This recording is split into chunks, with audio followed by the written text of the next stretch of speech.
Today, I'm going to be making a very different video than normal. I like sitting around and brainstorming different cards and whether or not I think they'd be good. I decided to think of 5 different 0 mana cards, and I want feedback on if you think these cards could see play in any formats. I also would like to know if you think they'd be banned or if they're just all trash. There are 5 cards of 5 different card types that do different things, and I think all of them are pretty balanced, but please let me know what you think in the comments and let's get into them. I have the cards in inverse order of how powerful I think they are. So, kicking us off, we have Float, which is a 0 mana enchantment aura that gives a creature +0/+3. So, what's important to remember about all of these cards is none of them draw a card, so they're all going down card advantage. So, this 0 mana enchantment makes a creature of yours bigger. It can target an opponent's creature if they have a phantasmal image or something, and you need to make it targeted for some reason. But mainly, it triggers Enchantress, which might be good enough in certain builds. But I fear that just getting +3 to the toughness is not going to be good enough to be worth a slot in your deck. But let me know what you think. The next 0 mana card I have is called Battery Powered Mech. This one was very fun for me to think up. So it's a 0 mana 3/3 artifact creature, which seems pretty good. And it enters with 2 charge counters on it. So those are its batteries. Batteries are included. And then at the beginning of each end step, yours and your opponent's, remove a charge counter from Battery Powered Mech. And if the last charge counter is removed this way, you sacrifice it. So there's ways to build around it. You can put more charge counters onto it, keep charging the batteries to keep it around.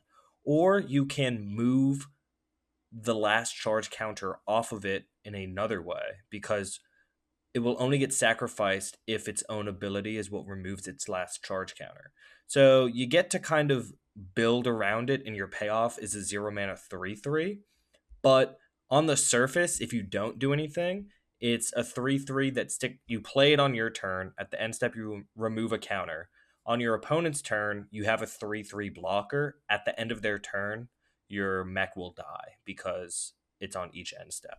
So I think this one definitely has more potential and build around. It's also just a 0 mana 3/3 to sacrifice, to trigger artifact things. I think it's interesting, but I don't think it'd be broken in any way. I don't think it would see play anywhere, but I think it would be a fun tool piece to build around. So let me know what you think about this one. Next up, we have Develop. This is the sorcery I came up with. 0 mana sorcery, put a 1/1 counter on target creature, yours or your opponent's. Again, if you need to kill a phantasmal image, it can do that. Then it just buffs a creature by 1, which seems perfectly fair to do. It is a sorcery, which I think is inherently powerful. Spellslinger decks, it can get your storm count up for 0. Um, it triggers all your +1 counter synergies.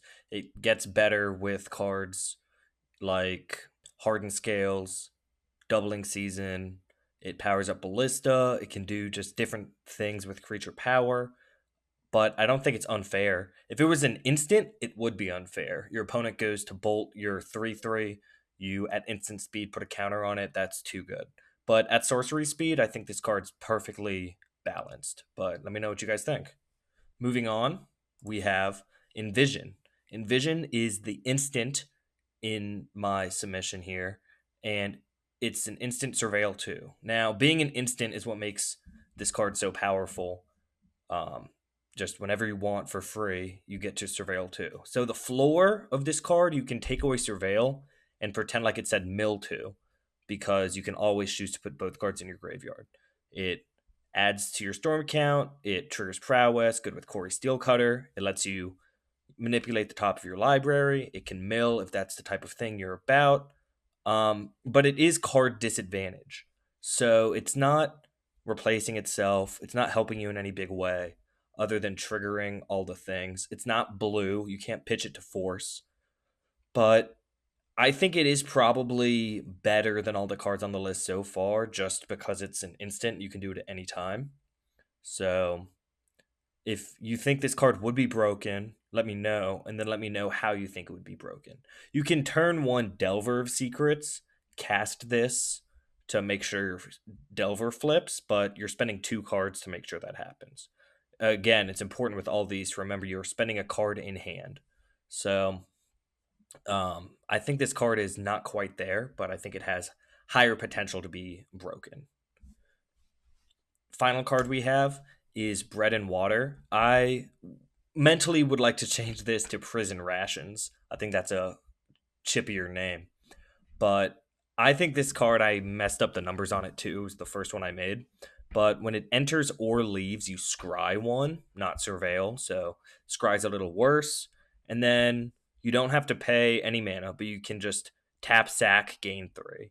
So the floor is 0 mana, artifact enters, artifact leave, gain 3 life, scry 1, scry 1. I think that's actually too high. I think instead of gaining 3 life, this card should say gain 2 life or gain 1 life. I think if it says gain 1 life, it's the most interesting because it is still good, but you have to make it good. It triggers your life gain, it triggers artifact leaving, artifact entering. It lets you scry, it lets you scry again. So you play it, scry. If you don't like it, you get rid of it and scry again. If you do like it, you can draw. Then you can sack it and scry again. It's a 0 mana artifact to do all those stupid things with Pinnacle Emissary, Kappa Cannoneer. Like I said, it triggers life gain, but I think it's an interesting card that wouldn't be too good. I wanted to make one. I think the when it enters and leaves, scry one is an interesting line of text to put on a 0 mana artifact. I was thinking on having it be like sacrifice it, target card in a graveyard gets shuffled into its owner's library, but that's almost strictly better than Tormod's Crypt because you usually only care about 1 card anyway. So if you have suggestions on how to balance this a little better or make it more interesting, let me know. But like I said, I like dreaming up cards. I have a whole list written down, but I decided just to start simple with 5 0 mana cards I thought about. Let me know if you think any of these are too good to see print or if they're all too bad to ever see play. And if you think they're too good, tell me why and what you would do to fix them. But as always, thank you very much for watching. If you like this kind of video, I will make many more. These are fun for me. So thank you and have a good one.